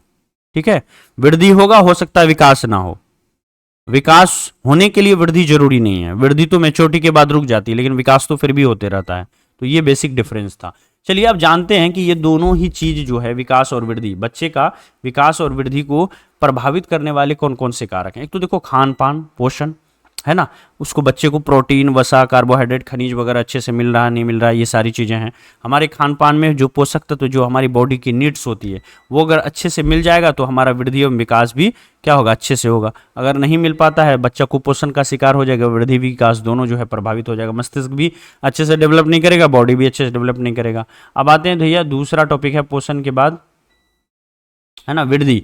वृद्धि की बात करें तो ग्रोथ जो है ये विकास के अन्य कारकों में सबसे महत्वपूर्ण कारक होता है। बौद्धिक विकास जितना उच्चतर होगा, यानी आपका जो है कॉग्निटिव डेवलपमेंट या मेंटल डेवलपमेंट जितना ज़्यादा होगा, हमारे अंदर समझदारी भी उतनी ही ज़्यादा होगी, नैतिकता होगा, भावनात्मक विकास होगा, तर्क शक्ति हमारी जो है इसका विकास जो है उतना ही उत्तम होगा। तो हमारी वृद्धि जो है, हमारा जो वृद्धि है, हमारा जो बौद्धिक विकास है वो भी इफेक्ट करता है किस चीज़ को, वृद्धि और विकास को। नेक्स्ट हमारा वंशानुगत, हमारा वंश कैसा था, हमारा डीएनए कैसा था, हमारे माँ बाप के ऊपर भी हमारे वंशानुगत स्थिति जो है शारीरिक एवं मानसिक विकास में महत्वपूर्ण भूमिका निभाती है। माता पिता के गुण या अवगुण जो है उसका प्रभाव सीधा सीधा बच्चों के ऊपर देखने को मिलता है। क्लियर है। अब आते हैं लिंग के ऊपर। सामान्यतः लड़के और लड़कियां जो है, लड़के और लड़कियों में विकास के क्रम में विविधता देखी जाती है। किसी अवस्था में विकास की गति लड़कियों में ज़्यादा होती है और किसी अवस्था में विकास की गति लड़कों में जो है ज़्यादा देखने को मिलती है। ये बात आप ध्यान में रखिएगा, ठीक है। चलिए आगे बढ़ें। अब आते हैं हम लोग यहाँ पर वायु एवं प्रकाश का। देखो अगर आपका सीधा सीधा, ये देखो इसमें ज़्यादा मैंने लिखा नहीं, अगर आपका फ्रेश एयर लोगे, प्योर एयर लोगे सांस, तो आपका उतना ही अच्छा विकास होगा। लाइट अगर मिलेगा, लाइट्स में क्या मिलता है, विटामिन डी मिलता है, विटामिन डी मिलता है, तो आपका प्रकाश और वायु भी सीधा सीधा इफेक्ट करता है। अंतःस्रावी ग्रंथि जो आपका एंडोक्राइन ग्लैंड है, तो आपका अगर देखो हार्मोन की कमी हो जाती है किसी बच्चे के अंदर, देखते हो जब वो लड़का है बोलेगा तो लड़की जैसा आवाज निकलेगा, उसको समय पर दाढ़ियाँ नहीं आती है, उसका जो है विकास उस तरह से नहीं हो पाता है। अगर आपको अंतःस्रावी ग्रंथियों से जो निकलने वाले ये हैं अंतःस्रावी ग्रंथियां, ये अगर अच्छे से डेवलप नहीं होगी तो जो हमारे हार्मोन्स हैं वो भी इफेक्टिव होंगे, और हार्मोन्स इफेक्टिव होने की वजह से हमारा तो विकास जो है वो इफेक्टिव होगा, ये आप जानते ही हो। फिजिकल डेवलपमेंट जो है, फिजिकल एक्टिविटी जो हमारे शारीरिक क्रिया है, जो हमारा काम काज करने का तरीका है, अगर हम फिजिकल एक्टिव नहीं रहेंगे, फिजिकली एक्टिव नहीं रहेंगे, काम काज नहीं करेंगे, तब भी हमारा जो है, ये देखते हो जो लोग जिम जाते हैं या जब बहुत मेहनत करते हैं किसान वगैरह, तो उसकी मसल्स स्ट्रांग रहती है, उसका विकास भी उसी हिसाब से होता है। तो इसीलिए फिजिकल एक्टिविटी भी बहुत ज़रूरी है। अब आते हैं वृद्धि की अवस्थाओं। बच्चों का जो विकास, बच्चे जो जन्म लेते हैं वहाँ से लेकर के और जो अलग अलग स्टेज है उसके बारे में यहाँ पर थोड़ा सा जान लेते हैं। बिल्कुल 15 मिनट की और क्लास बची हुई है, 10-15 मिनट की, ज़्यादा समय आपका नहीं लेंगे हम। कोई दिक्कत? अच्छे से चल रहा है क्लास?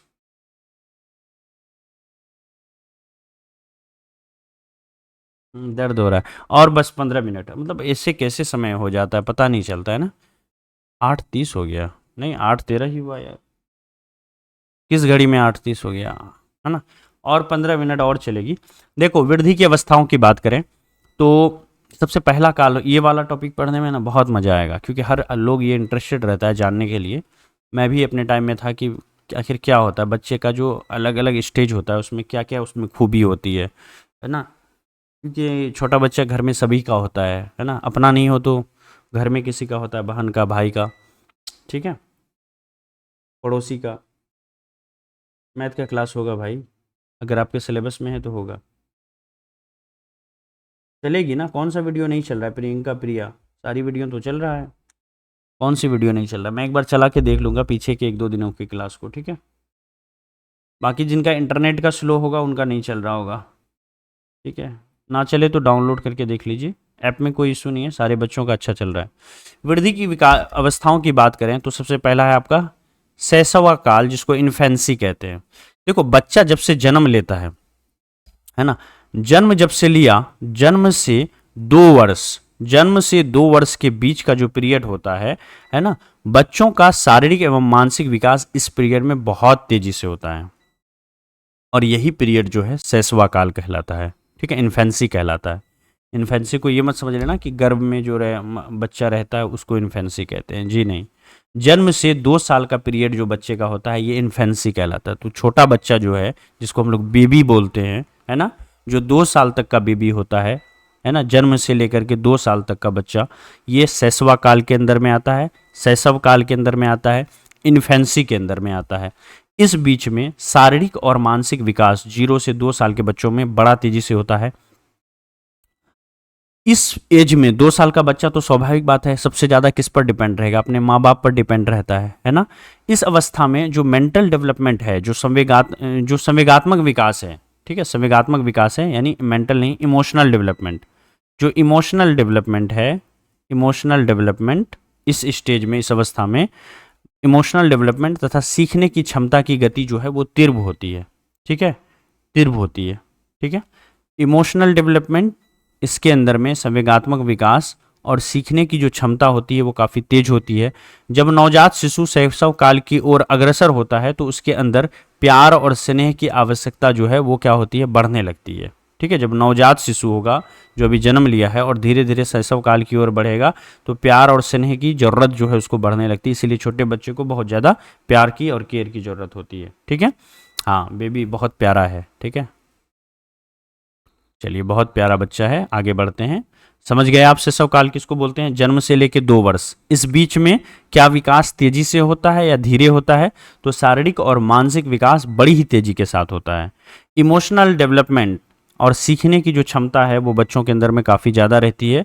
और जैसे ही जन्म होता है बच्चे का, है ना, नवजात शिशु से लेकर के शैशव काल की ओर धीरे धीरे जैसे जैसे बढ़ना शुरू होता है, प्यार और स्नेह की ज़रूरत भी बढ़ने लगती है। अब आते हैं चाइल्डहुड, ठीक है, ये वाला बच्चे को देख लीजिए। चाइल्डहुड, बाल्यकाल में बालक का विकास बहुस्तरीय एवं निश्चित होता है।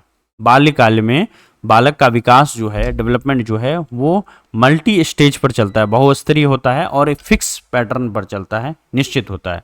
इसमें मुख्यतः 2 भाग होते हैं। बाल्यकाल या चाइल्डहुड के 2 पार्ट होते हैं। सबसे पहला पार्ट है पूर्व बाल्यकाल, ठीक है, जो 2 से 6 साल का होता है, और दूसरा उत्तर बाल्यकाल जो कि 6 से 12 वर्ष का होता है। तो इसके अंदर में 2 भाग होता है। एक होता है आपका पूर्व बाल्यकाल, पूर्व बाल्यकाल, ईयरली चाइल्डहुड, है ना, और दूसरा वाला जो इसका पार्ट होता है,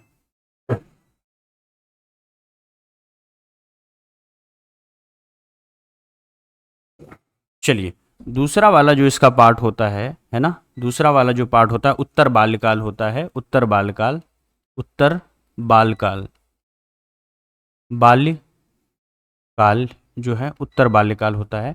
पूर्व काल बाल्यकाल की बात करें तो 2 वर्ष से ये स्टार्ट होता है, क्योंकि 2 वर्ष तक तो इन्फेंसी चलता है, 2 से 6, और ये 6 से लेकर के 12 वर्ष तक, 12 वर्ष की एज तक ये चलता है। तो बाल्यकाल 2 पीरियड का होता है, दो भाग में होता है, पूर्व बाल्यकाल और उत्तर बाल्यकाल। चलिए पूर्व बाल्यकाल को पढ़ते हैं। ये 2 से 6 वर्षों की अवस्थाओं के बीच होता है। बालकों का बाहरी जुड़ाव होने लगता है। बच्चों में नकल करने की प्रवृत्ति भी 2 से 6 साल के बीच जो है बढ़ती है। अनुकरण एवं दोहराने की प्रवृत्ति बढ़ती है, ठीक है। देखोगे 2 से 6 साल का बच्चा का, मम्मी अगर नमाज पढ़ रही है तो छोटा बच्चा भी नमाज पढ़ रहा है, मम्मी पूजा कर रही है, पापा पूजा कर रहे हैं तो उसको देख के पापा पूजा करेंगे, बच्चा जो है वो पूजा करेगा।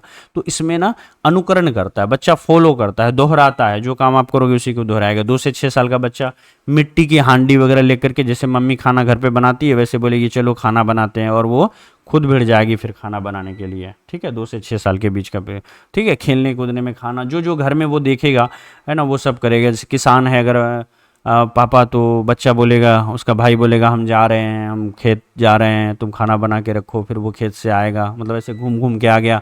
फिर उसकी जो बहन है, जो अगर दोनों 2 से 6 साल के बीच है, तो फिर वो टहनियों को तोड़ के, पत्तियों वगैरह तोड़ के, लो हमने सब्जी बना दिया, चावल बना दिया, मिट्टी वगैरह दे करके आगे में परोस देता है, खा लो तुम, ठीक है। तो ये सारे नाटक करते हैं। तो ये सब अनुकरण और दोहराने की प्रवृत्ति जो है 2 से 6 साल के बच्चों में ज़्यादा होती है।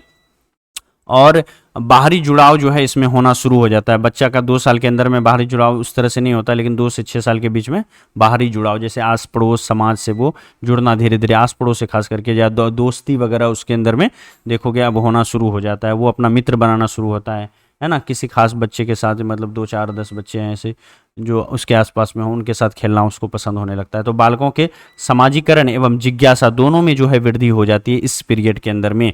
मनोवैज्ञानिक दृष्टि से यह काल भाषा सीखने का सबसे अच्छा काल है।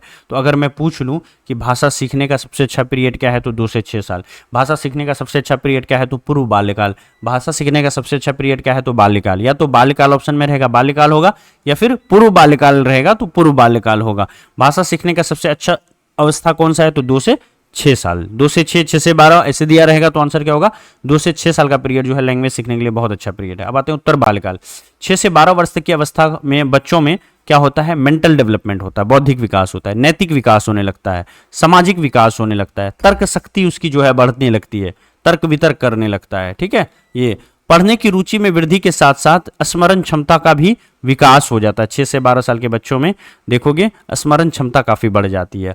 बच्चों के समूह है ना, समूह भावना का विकास हो जाता है, अर्थात समूह में खेलना, समूह में रहना, समलैंगिक व्यक्ति को ही मित्र बनाना। लड़का है तो लड़का को मित्र बनाएगा, लड़की है तो लड़की के साथ खेलेगा। ठीक है, ये 6 से 12 साल के बीच में ज़्यादा हो जाता है। ठीक है, और खास करके वो समूह बनाएगा, समूह में खेलना कूदना ये सब काफ़ी अच्छा होता है, 6 से 12 साल के बच्चे करते हैं। इस अवस्था में बालकों को जीवन में अनुशासन और नियमों की महत्ता समझ में आने लगती है और खोजी दृष्टिकोण और घूमने की प्रवृत्ति होती है। घूमना चालू कर देगा और हर चीज़ के पापा ये क्यों होता है, पापा वो क्यों होता है, पापा ऐसा क्यों होता है, पापा वैसा क्यों होता है, ये सब जो है खोजी दृष्टिकोण से हर चीज़ के पीछे वैज्ञानिक तरीके से देखना चालू कर देता है। किशोरावस्था की बात करें, एडोलसेंस पीरियड, ये 12 से 18 वर्ष के बीच के जो है पीरियड होता है। ये अत्यंत जटिल अवस्था होता है, सबसे खराब अवस्था, सबसे जटिल अवस्था होती है। ठीक है, इस पीरियड के अंदर में देख रहे हो यहाँ पर किशोरावस्था 12 से 18 वर्ष के बीच के बच्चे है ना, तथा साथ ही व्यक्ति के शारीरिक संरचना में परिवर्तन देखने को मिलने लगता है। बॉडी का जो है लड़के का अलग और लड़की का अलग, यहाँ पर डेवलपमेंट जो है दोनों का देखना अब शुरू हो जाता है। 12 से 18 वर्ष के बीच में दोनों का बॉडी अलग अलग होने लगता है, शारीरिक संरचना में परिवर्तन देखने को मिलता है। यह वो समय होता है जिसमें बालक बाल्य अवस्था से परिपक्वता की ओर उन्मुख होता है। छोटा जो जो आपका चाइल्डहुड पीरियड था, अब मेच्योरिटी की ओर जा रहे हो। कब, 12 से 18 वर्ष के बीच के का ये जो पीरियड है, ये ट्रांसफॉर्मेशन होता है आपका चाइल्डहुड से मेच्योरिटी की ओर। ठीक है, बाल्य अवस्था से परिपक्वता की ओर आप जाते हो इस पीरियड के अंदर में। इस अवस्था में किशोरों की लंबाई जो है वो बढ़ना शुरू होता है, भार है ना, लंबाई एवं भार दोनों में वृद्धि होती है। दोनों में क्या होता है, वृद्धि होता है। मांसपेशियों में भी वृद्धि होता है, जो उसका मसल्स वगैरह है वो स्ट्रांग होने लगता है, बड़ा होने लगता है, इस तरह से होता है। 12 से 14 वर्ष की आयु में के बीच लड़कों की अपेक्षा लड़कियों की जो है लंबाई और मांसपेशियों में काफी तेजी से विकास होता है। मैंने कहा था ना पिछली स्लाइड के अंदर में जब आपको विकास पढ़ा रहा था, मैंने कहा था कि लड़के और लड़कियों में कुछ स्टेज, एक स्टेज ऐसा होता है जिसमें लड़की का विकास बड़ी तेजी से होगा, उस स्टेज में लड़के का विकास नहीं होगा, लेकिन दूसरे स्टेज में लड़का का विकास तेजी से होगा, लड़की का नहीं होगा। तो देखो 12 से 18 को आप ना डिवाइड कर लो 2 पार्ट में। 12 से 18 वर्ष का पीरियड क्या होता है, एडोलसेंस होता है, किशोरावस्था होता है। तो 12 से 18 को 2 पार्ट में डिवाइड करो, एक तो 12 से 14, 12 से 14 और दूसरा 14 से 18। देखो 12 से 14 के बीच में ना, ये 12 से 14 मैं ऊपर लिख रहा हूं, देख पा रहे हो आप। 12 से 14 में यहां पर देखना 12 से 14 है ये। ठीक है, 12 से 14 का जो पीरियड होता है इसमें गर्ल का विकास होता है, लड़कियों का विकास बड़ी तेजी के साथ होगा। एरो दिखाता है कि गर्ल है ना, मतलब विकास हो रहा है इसका काफी तेजी से। और 14 से 18 के वर्ष के का जो पीरियड होगा इसमें लड़कियों का विकास उतना तेजी से नहीं होगा जितना लड़कों का विकास होगा। ठीक है, तो लड़कों का विकास जो है, बालकों का विकास है ना, वो क्या होगा, तेजी होता है 14 से 18 वर्ष के बीच में। वही दोनों बातें यहाँ लिखी हुई है। इस काल में प्रजनन अंग विकसित होने लगते हैं एवं उनकी काम की मूल प्रवृत्ति जो है जागृत होने लगती है ना। जो आपके अंदर सेक्सुअल बिहेवियर है या सेक्सुअल इमोशंस है वो आपकी बढ़ने लगती है इसी एज के अंदर में। ठीक है, इस अवस्था में किशोर है ना दुश्चिंता यानी दुविधा एवं स्वयं से संबंधित सरोकार का जो है भाव रखते हैं और मैं कौन हूं, मैं क्या हूं, मैं भी कुछ हूं है ना, जैसी प्रबल भावनाओं का विकास होने लगता है और स्वतंत्र रहने की क्षमता जो है वो काफी ज्यादा इसमें बढ़ने लगती है। इस अवस्था में किशोर किशोरियों की बुद्धि का पूर्ण विकास हो जाता है, जितना होना चाहिए वहां तक हो जाता है। उनकी ध्यान केंद्रित करने की क्षमता जो है वो बढ़ जाती है, स्मरण शक्ति जो है बढ़ जाती है एवं उनमें स्थायित्व आने लगता है। इस अवस्था में मित्र बनाने की प्रवृत्ति तेज हो जाती है, सामाजिकरण संबंधों में वृद्धि तेज हो जाती है। इस अवस्था में नशा या अपराध की ओर उन्मुख होने का भी अधिक संभावना होता है, नशा के तरफ जाना है ना, अपराध की ओर जाना। 12 से 18 साल का बच्चा जो है अपराध की ओर उस ओर उस दुनिया में जाना शुरू कर देता है। अगर 12 से 18 तक रोक लो तो फिर वो संभल सा जाता है। इस अवस्था में उन्हें शिक्षकों, मित्रों एवं अभिभावकों के सही मार्गदर्शन एवं सलाह की बहुत जरूरत देखने को मिलती है।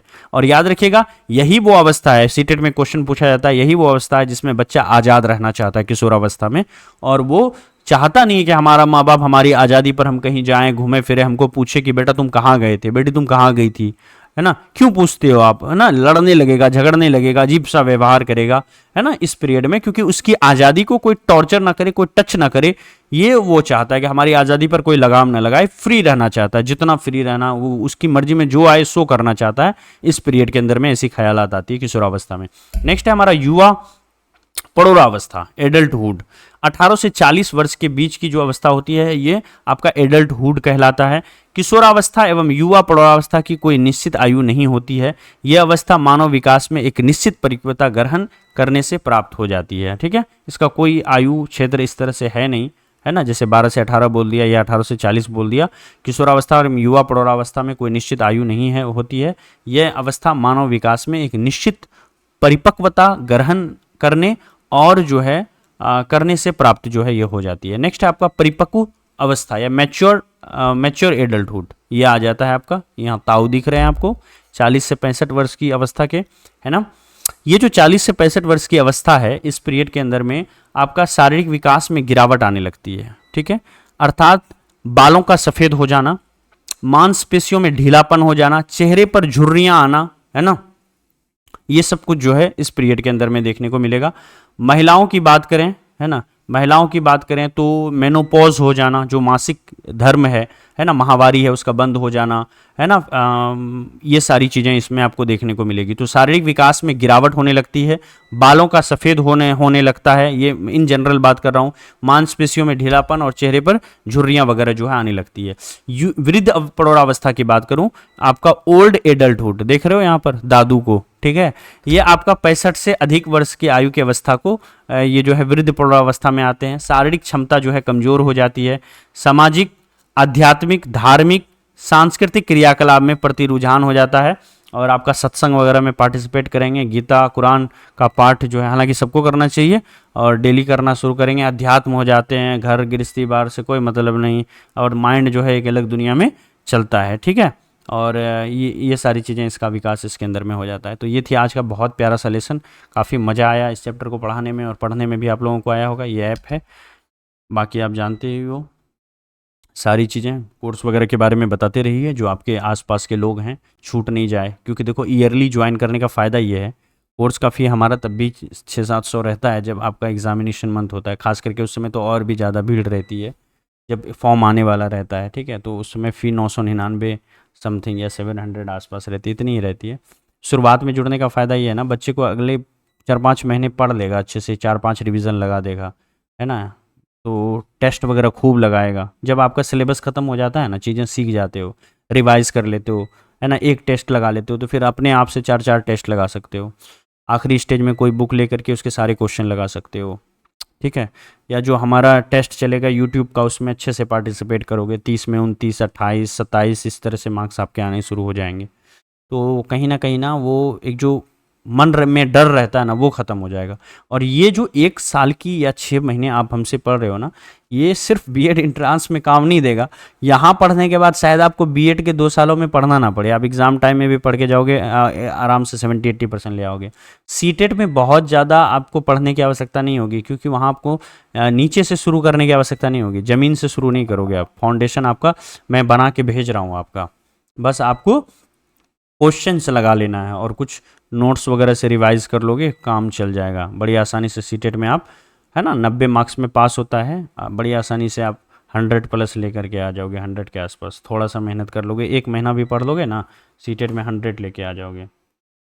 काहे भाई कल क्यों नहीं क्लास होगा, कह रहा है कल क्लास होगा क्या? ये कौन सब है, एक व्यक्ति ऐसा पूछेगा, सब पूछ लो कल क्लास होगा कि नहीं होगा। कल क्या कुछ है क्या? कल कुछ है तो बताओ। कल 26 जनवरी है क्या? 26 अगस्त है ना? बहुत अच्छा था आज का क्लास, राजिया शेख, चलो थैंक यू सो मच। हाँ, कोर्स वगैरह के बारे में बताते रहिए, आपके आसपास कोई नहीं छूटना चाहिए। और रक्षाबंधन में जो maximum of the maximum discount है वो आएगा, क्योंकि फेस्टिवल में मैक्सिमम डिस्काउंट आता है, मैक्सिमम डिस्काउंट आएगा। ये जो 999 की फ़ी है 699 हो जाएगी अगेन। और ये जो आपका पैरामेडिकल प्रवेश परीक्षा के लिए जो बैच है ना, इसका 499 है अभी, 499। और पैरामेडिकल के लिए भी जो है आपका अगर बात करें ये पैरामेडिकल के लिए ये 499 है, और कम हो जाएगी। रांची बैच 499 है अभी के समय में, और कम हो जाएगी। मैक्सिमम टू द मैक्सिमम, जितना मैक्सिमम हो सकता है वो हो जाएगा रक्षाबंधन में। तो कोई भी नहीं छूटे आपके रिलेटिव में, दोस्त यार में जो छूट रखा है, ठीक है। ज़रूर शेयर करते रहिएगा, जो भी क्लास अच्छा लगे यूट्यूब वाली क्लास भी शेयर कीजिएगा, क्योंकि आपका सपोर्ट भी बहुत ज़रूरी है, ठीक है। हाँ, अब तो हिंदी वाले दिन ही होगा दीपावली, हिंदी 2 दिन होती है आपकी, वेडनेसडे और थर्सडे को। अगले सप्ते में वेडनेसडे एंड थर्सडे को पीछे से ही करवाएंगे, वर्णमाला करवा कर टेस्ट करवाएंगे आपको, समास का टेस्ट करवाएंगे, ठीक है। उपसर्ग प्रत्यय तो हो गया ना, उसी तरह से आपको करवाएंगे। चलिए मिलते हैं फिर अगली क्लास में। थैंक यू सो मच, काफ़ी लंबी क्लास ले लिया आप लोगों का, आधा घंटा एक्स्ट्रा ले लिया, ठीक है। मिलते हैं अगली क्लास में। जय हिंद, बाय बाय।